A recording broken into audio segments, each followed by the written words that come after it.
way Glenn Miller played songs that made the hit parade. Guys like us, we had it made. Those were the days, and you knew where you were then. Guys were guys and men were men. Mister, we could use a man like Herbert Hoover again. Didn't need no welfare state. Everybody pulled his weight. Gee, our old LaSalle ran great. Those were the days. Yeah, so I'm on I-95, just about to head into New York City for soccer day. Watch my kids' game, and then bring her back for what will be 2 days of me working while she's around, and I will keep her entertained the best I can without the one-on-one she deserves. Normally it's the weekend, and normally I am able to give her as much attention as she wants these days, because God bless her, entering her 10-year-old, 11-year-old phase, she is coming of age, rite of passage. Alice and Dorothy and Harry Potter and Gravity Falls, fill in the blank. And becoming very much aware of the world and the workings of the world. And you spend a time from then in your life to probably around 20 or 25 where you pretty much think you got it down and you got a very strongly developed worldview and all your childhood experiences were wrapped in. And then by the time you're 50, like I am now, the world is like completely different. The world changes every generation or two. And so when you hear generation, it's about 20 years. It's weird, but people get lumped together. It took me a long time to even understand the labeling of generations and the existence of generations. I thought it was nonsense for so long. And then I realized that things like picture tubes are gone. We live in a flat screen world, which is rapidly, getting even more flatter and flexible and projectable, and it will be as different for our children's children as it is for our children today it is from us. And I find that just amazing, and the adaptability of humans and the settling into new norms like it's no big.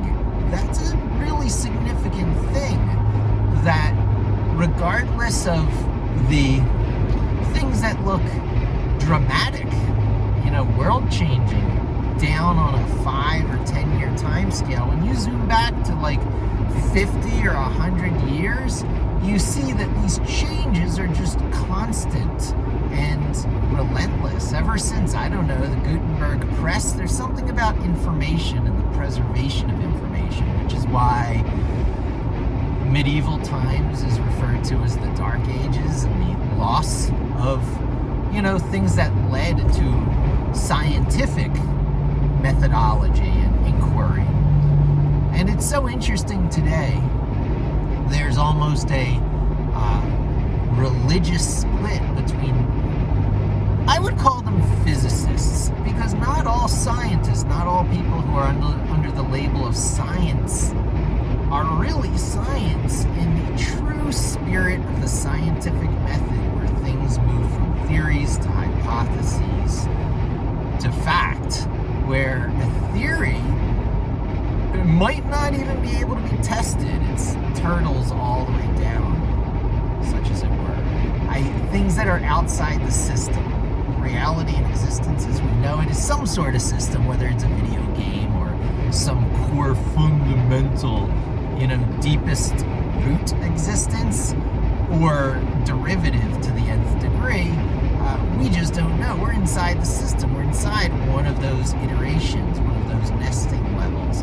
And as far as we know, there's no way of lifting ourselves up and looking outside of it.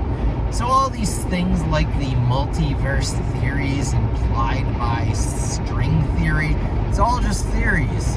There are no hypotheses that can be tested and turned into fact. And that makes superstrings like really, really weird.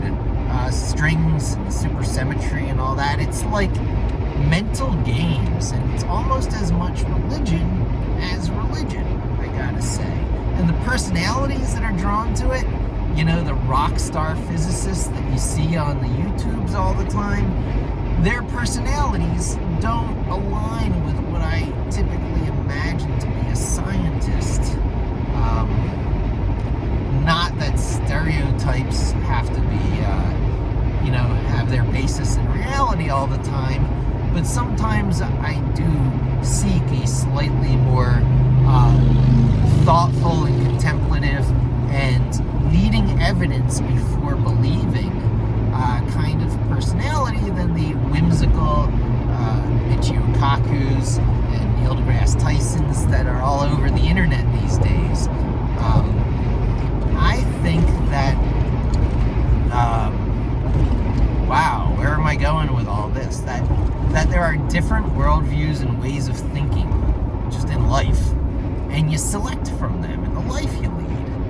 And very often, based on all the evidence of your childhood and your young adulthood up to like 25 years old, a particular worldview sets in and you gear yourself around it, and you are very much in danger of becoming a static personality and have rosy reminiscence for the days when your LaSalle ran great. And I loved All in the Family because that character, Carol O'Connor's Archie Bunker, the bigoted, partisan, white privilege guy, had to adapt to all these new realities. His wife Gloria, who married a liberal Polish guy, resonates deeply with me. Eventually had Jewish business partners after Edith passed away, dealing with the passing of his wife. Well, this was all such a powerful TV show that I grew up with. And it was probably as much family to me as my family, devoid of emotions as they were. I'm one of these running on empty people, and you're looking for answers and all you find is the Brady Bunch. Well, thankfully, stuff that was doing deeper channeling than the laugh track sitcoms of the 70s were around at that time and allowed us to practice a broadened method of thinking that allowed us to become more human than the pure condition response laugh track sitcoms would have us be. So enter All in the Family. And these gates are really backed up. That's just traffic, so I'll stick to my lane. So we are all in danger of becoming static personalities who are unable to adapt to the inevitable change of our age. So long as the reset button isn't hit and we're not knocked back to the dark ages again, this pace of relentless change is a reality such that by the time you're 50, the world it's still recognizable. We don't have flying cars yet, but we do have our video phones. We have our Jetsons, camera phone in our pockets. In a lot of ways, we've gone beyond the sci-fi visions of the future. The reality really has so much more to it than the simple imaginings of the past. There's some more complex imaginings of the past, which, are far beyond what we have today. But I am super duper pleased. There's two things in this life you can control. One is your attitude, the way in which you respond to the input. Not really the way, but the mindset, the mental attitude you've got in approaching the world. Being ready to respond to things which don't necessarily go your way, and whether you can rebound with humor and a light heart, or whether you hold on to and feed, cauldrons of anger. So you have control over your outlook and your attitude. So that's one of the things you control in life, your mindset. The other thing you control is the energy you burn in how you respond to things. So once you decide how to respond to things, still part of mindset, still part of the mental internal world, you can control the amount of effort you put into your solutions. You can have a solution which is perfectly right on getting you to your envisioned, new place in the world. However, two people with the exact same vision, one may fail and the other may succeed beyond their wildest visions. And the difference is in the energy they put in. Which one stays up later into the night? Which one wakes up earlier in the morning, excited about their work? Which one overcomes tiredness and excuses and interruptions and conflicting priorities? So you can control the effort you put into things, your mindset and your effort.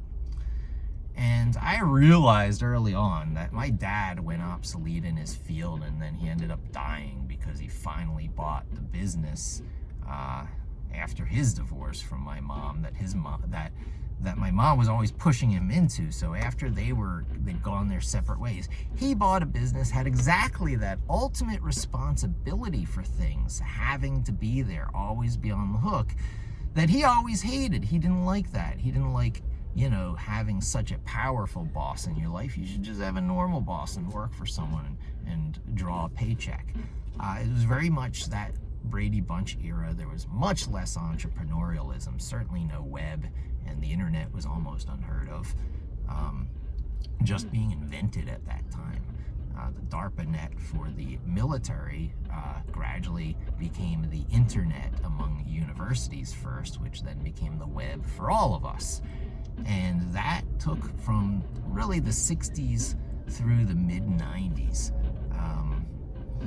And it's hard to imagine for this young generation, the millennials who are adults now and kids my daughter's age, how different things were. The same and different. Human nature is always the same, but the devices and the widgets and then the prevailing rules of just life that exist because of the technologies change so dramatically. So, flat screens is one of the biggest cases in point.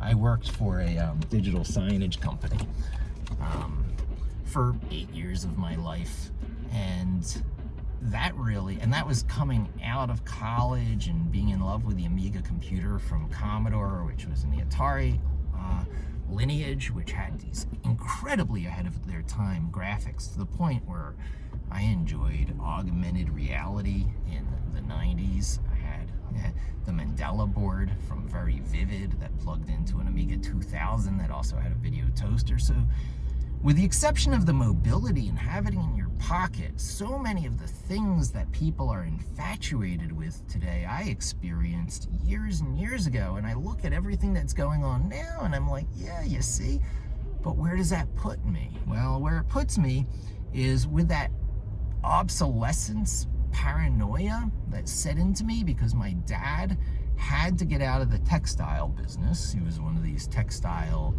Jew people in New York City, as so many were, because his uncles convinced him to do that, because back then no one would hire a Jew in aerospace where he wanted to go. He wanted to be a rocket scientist like everyone from his age, and was talked out of it by family. And so he got me into Drexel University, right? So he did this vastly amazing thing of the next generation. I went in for mechanical engineering with visions of, just like Elon Musk, the processes of colonizing the moon and Mars. That's what I was about when I went into mechanical engineering at Drexel University.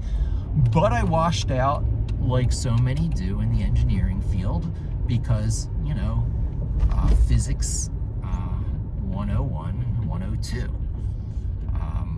The first 2 semesters of physics really shake out those who are in the engineering path, because, as Michio Kaku says in one of his so popular videos, they try and discourage people who can't do good calculations from building bridges.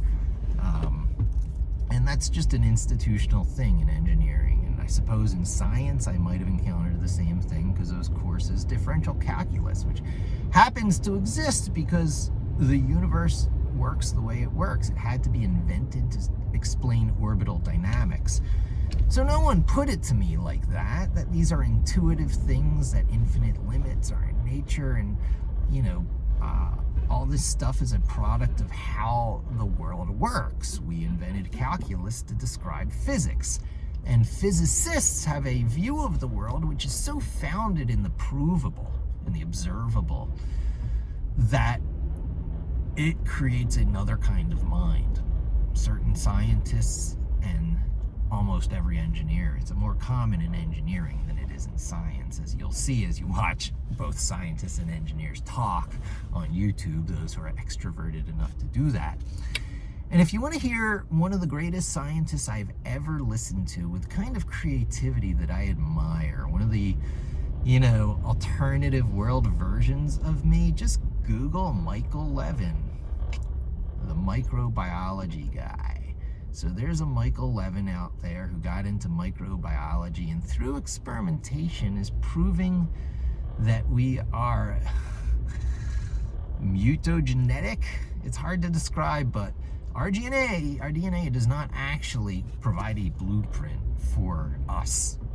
It provides a highly suggested template that sort of gets projected into 3D space, and over time, the protein builders do the best they can to fill it in to match that template. And he did such experiments as removing the eyes of early tadpoles in ways that it would stay there and project out if you projected it out just the way you would expect it to grow from cell growth. But it all gradually refixed into its original position and essentially healed itself on the go, meaning that there was something directing it different than what we normally think of. And he did all these other crazy experiments with two-headed worms and stuff, all proving that, gene expression is far more than this, ethereal thing that we think about. And the science of, if I get it right, it eludes me. I've been Googling this field of science, which is about the ability of the mind and how you can influence that projected field to, deliberately create the placebo effect to heal you and such. Live longer, live healthier, have fewer maladies, to attitude away the maladies you do have. And it seems like hocus pocus, tree hugging crystal stuff, but it's real. It's real on the molecular level. It's real on the one cell organism level. And those worms that you can cut in half and they can grow 2 copies of themselves based on the electric field that exists in those cut pieces, that may grow back 2-headed or it may grow back as a tail, and it can be manipulated by interacting with that electrical field being projected. So there are these electrical fields that exist as almost like ghost images within the physical body, right? Some might go immediately to the concept of soul, but no, I don't think so. It's just the electrical projection of instructions, information coded into your DNA. And where am I going with all this? It started out with the Archie Bunker, with the All in the Family intro song. Okay, where I'm going with this is that you can always keep yourself like a stem cell. You can specialize in things from time to time throughout life and enjoy the, soul-feeding spirituality of being really good at something you enjoy. That is also of value to the world at the time in a way that they will resource-wise compensate you, pay you, right? So it's okay to fall in love with things that you specialize in. So become that scientist or that accountant or, that musician, and athlete, whatever feeds your soul, okay? And understand that whatever makes you great, that template you're projecting and filling in to actualize, is not so static. It's really quite dynamic. And like Archie Bunker, the old bigot, guys were guys and men were men, had to come around. And you saw it. You saw the pliableness of this, brilliantly acted role. And then I saw Carol O'Connor come back, and just to hit the point home about the plasticity of life itself and the built-in intelligence, that it's not necessarily coming from our mind. Our mind is just the, to the next degree or next level up expression of a kind of capability that exists on the cellular level, and maybe even deeper. It has something to do with, the building blocks of the universe. Life, when does life really start to exist? Well, it turns out amino acids are pretty darn common, and there's about 23 of them that we know about, 20 that go into building the protein building blocks of life, and 3 that are non-standard. And of those 20 that we know about, there's about 9 of them that we need to get from external sources. Nom nom nom. And when you get it from meat, you get it all.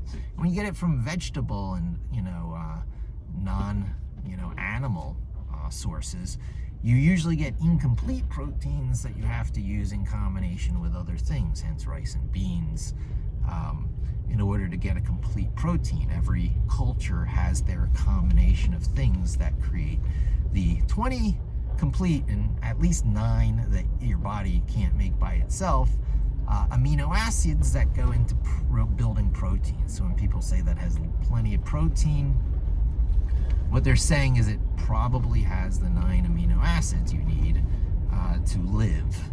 And then you just need some carbohydrates for sugar to burn, and then you've got everything you need for enabling chemical reactions. It's one of the needs of the amino acids. They're catalysts and reactions. They're part of your endocrine chemical signaling system, going through puberty. Everything in your body that's not like, oh, I touched something that's hot, that's electrical. So you got your electrical nervous system. Then you got all these things running through your body, sending other kinds of communication, which is more chemical than electrical in nature.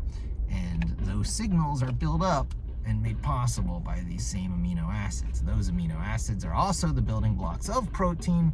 So it's what your cells need to build cell walls and to divide. And so you need protein to grow, obviously, and you also need protein to heal. So that's what those amino acids are going into.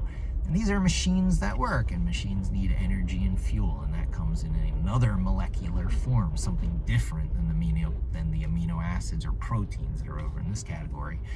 And that category is your sugars, your carbohydrates that provide the things that are necessary so those amino acids can do their chemical reactions. You see all that protein folding and stuff. And then there's some other basic things you need to get. Where am I even going off on this tangent for? It's probably because there's a whole bunch of things that you just need to know in life that are really not taught at a young enough age or in a good enough fashion for that to be internalized and to allow people to live better, healthier lives. The importance of a positive attitude. Oh my God, that should be like raising a kid 101. If you have a negative attitude and you infuse through example a negative attitude into your child, there's a very good chance you're cutting their life short and their opportunities in life are being reduced. It's often said that optimists have a less accurate view of the world but try things. Pessimists have a more accurate view of the world but don't try things. Who's better off? Well, the world gets changed. An accurate view of the world is not necessarily a good thing, as people like Elon Musk teach us, who are like, these batteries are too heavy and cost too much to produce. It'll never be efficient. Well, what goes into a battery? Let's list it. Here are the elements. How much does that cost if you were to buy them at a, chemical supply store? Oh, about $80. And yet these batteries are costing, hundreds or thousands of dollars a piece to manufacture. You just put it together different manufacturing techniques, and batteries are much more, affordable. And electricity starts to replace combustion engines, and, it's been done before, it's been squashed, but eventually it's unsquashable. And Elon Musk was the right person at the right time for the unsquashability of it. And he also knows how to get compounding returns from the interrelationships from multiple endeavors. So if you want to have a big impact on the world, there's a blueprint. Have rich parents, have the ability to focus, have the ability to make mistakes, have a positive outlook about the future. And with him, he's a very special case because he fears a negative outlook about the future. And in order to not feel bad about that, in order to not feel bad about the future, he feels he can take it into his own hands and make it better, alleviate traffic through not just the self-driving electric cars. There's more to it. He's also into tunnels which can be built down into the ground to nearly unlimited levels, right? To alleviate traffic. And again, it's one of these assumed limiters in these equations where you can draw a slope and you can go, there is no way that building more roads will alleviate traffic. Hence, it has to be cramming people together like sardines in public transportation on maybe elevated towers built up like the Jetsons. He's like, no. If you build down, you can just create more tunnels as far down deep as you need to alleviate traffic. Well, you build more roads, you have more cars. You have more cars, you build more roads. The only thing limiting it is the finite resource of the above ground space. If you remove that limitation, and while it might not be cost effective to do so today, at some point in the future it will be, so you might as well be thinking about it today and planting your, flag in that ground, making it your company. And so in that way, all of these interrelationships between these different companies whose existence helps each other creates the same compounding returns effect as compounding returns in finances. You apply that to technology and optimism, and you've got rapid world changing. And it's not just Elon Musk, it's happening all over the place because companies realize they have to be in this game to stay competitive. They're just doing it from a much more well-financed and desperate state once the competitors, break through all the crushing force. First, you got to break through the crushing force of mega competitors who are going to try and squash you. And then once you do that, you need to, make it very clear that you are disruptive. Not only can you survive the attempts to put them out of business, but if you don't get into their game, they're going to put you out of business very clearly. Electric is so, superior to combustion. We're going to run out of fossil fuels. Well, then creative thinking, there's also fuel cells. You can create hydrogen and burn the hydrogen. It's a two-stage thing. It's an extra battery that you need in the picture when electricity is all you really need. It's a much more pure form of power than to put it in a chemical burning state again. Anyway, the combustion people don't always agree. And, oh, I do need to change my lane. So bear with me. I will probably be wrapping up here because I need to deal with Staten Island drivers who are about the rudest things you can imagine. 440 South for the soccer game. That will be my next step. This guy wants to get into my lane. I think I want to get into his lane. And then there is a Range Rover. If you want to know the real assholes, a Lexus behind a Range Rover. It takes a red Wrangler to cut into traffic between a Range Rover and a Lexus. I'm probably terribly stereotyping here, but F it. It is so true, it's not even funny. People have vibes. People buy cars that are aligned to their vibes, and people project that vibe through the driving of that car on the road In one of these, automatic is like muscle memory type things. You're doing such a complex task, so your expression of your personality naturally leaks through in your driving in ways that your normal cognizant mind may not even be intending. And this is why I know that if you have a Nissan driver around you, and with increasing frequency Hyundai drivers, they're the new Nissan drivers, and then Nissan, mostly Altima drivers, are the new Mercedes drivers. No one wants to drive that, whatever it is, lower class of Mercedes that shows that you cheaped out on your Mercedes. So you get the upper end of the lower brand car, high quality Japanese. And you exercise privilege in a way that you see yourself justified in doing so, in being at that level in a caste system. Very British. And learning about that is just as important as learning the nutrition stuff, the nutrition for the soul. When you're just fundamentally rubbed the wrong way by someone, and they are fundamentally rubbed the wrong way by you, what you're encountering is people who have adopted different vibes and strategies in life. Their genes have cast a certain template out into the 3D space they grow into. The environment and circumstance and situations make the genes express themselves in different ways. Even your very name, Mike Levin, makes it get expressed a certain way.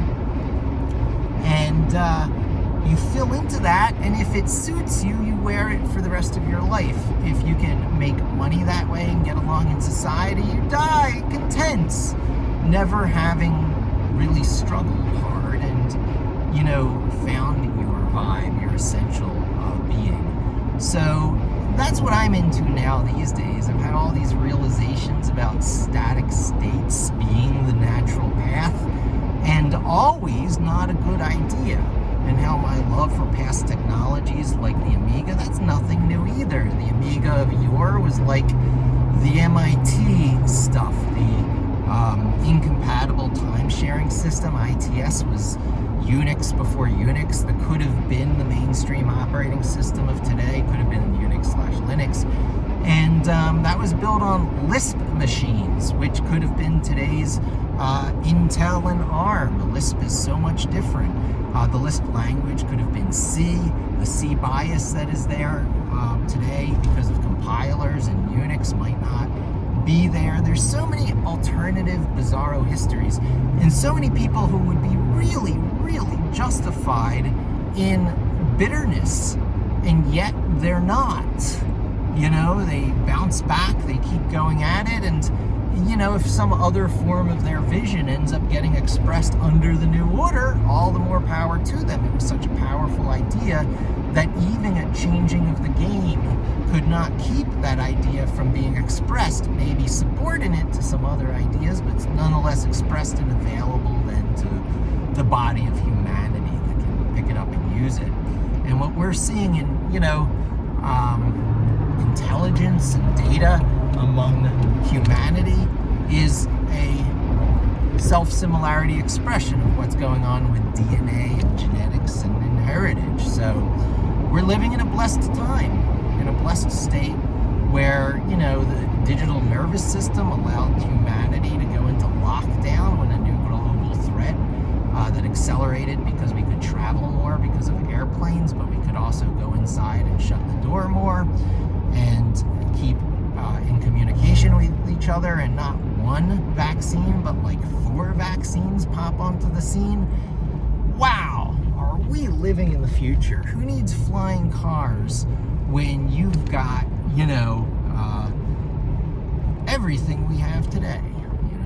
I have no time to itemize it for you.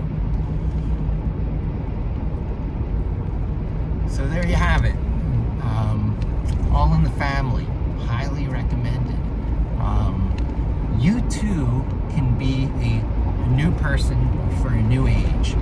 It is never too late, and if you haven't made it by now, reevaluate your idea of making it and make it. by now, and again and again and again. Be optimistic, try over and over, and develop techniques that work well in the static world you find yourself in, but can be readapted as the dynamicism can change the very game. So anyway, I'll end there. Thanks for joining me, and I'll see you again. Those were the days.